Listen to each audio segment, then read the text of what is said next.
12 மணி நேரம் 13 மணி நேரம் இந்த பட்டை ஒரு புடவையாக்கி பட்டு புடவையாக்கி அந்த ஒரு பட்டு புடவை செய்யறதுக்கு 10 நாள் 12 நாள் 15 நாள் கஷ்டப்பட்டு செய்யறாங்க. அந்த தறியுடைய வயசு கேட்டா அது 40 வருஷம்.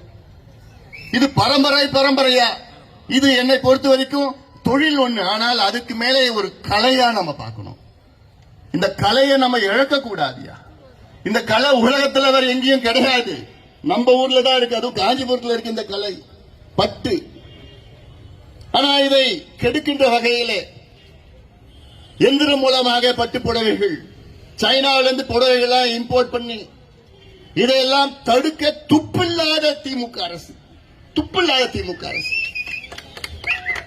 இது நம்முடைய கலை, தமிழனுடைய பாரம்பரியம், இது தொழில்.